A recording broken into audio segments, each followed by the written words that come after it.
The first thing I'm gonna do is I'm gonna measure the height of my rough opening because I actually need to cut my door to fit.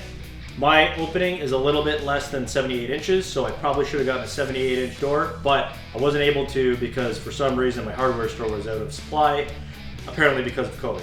So I'm making the best of a bad situation and I've got to cut the existing door to fit. So the height of my rough opening is 79 inches. So I want my door to be about half an inch less than that. So I'm gonna cut the door jamb to 78.5 inches and I'm gonna cut my door to 78 inches. So the first thing I'm gonna do is I'm gonna make a mark from the top of the door to the bottom at 78 inches and 78.5.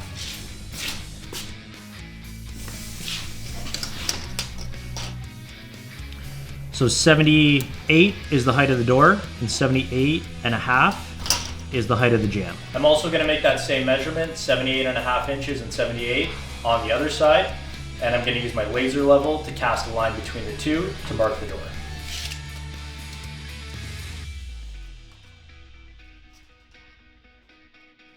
Because I have to cut the door jamb and the door separately, the first thing I need to do before I cut it is take the door off of the frame.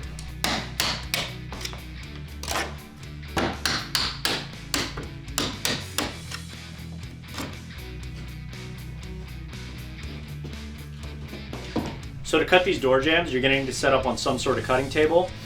I have an actual cutting table that I've had to twist at an angle because this door jamb is a little bit wide. Once you got it situated on a flat surface, you're going to need to make sure it's clamped down, and then you're ready to cut.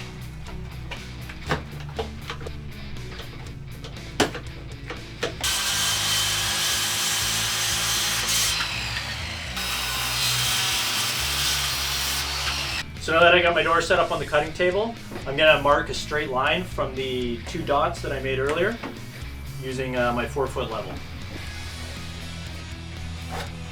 Now that this is marked out, I'm gonna perform the same cut with my skill saw, but in my situation, I'm gonna cut beyond the filler strip at the bottom of the door.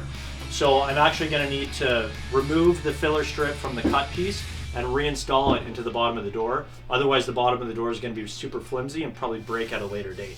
You might not need to do that if you only have to cut your door like half an inch or so. There's enough filler strip in there that you won't have to remove and reinstall it. But anything beyond about an inch, then you're going to have to reinstall it. But don't worry, it's not that hard.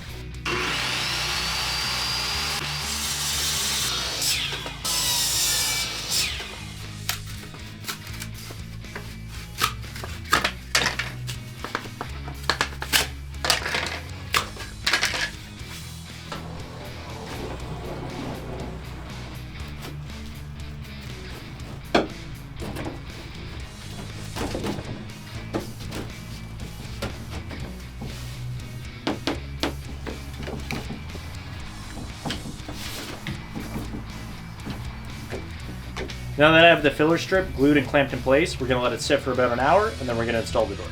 So now I'm actually gonna install the door back in the frame so that when I install the frame into the opening, everything's nice and square around the door.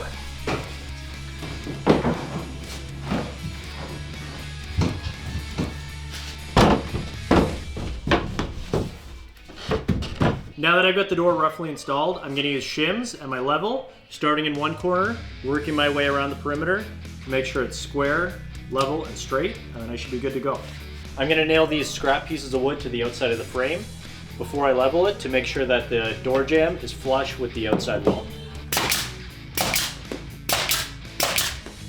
So this actually isn't too bad. I'm gonna install one shim on this side just so I have a bit of a gap.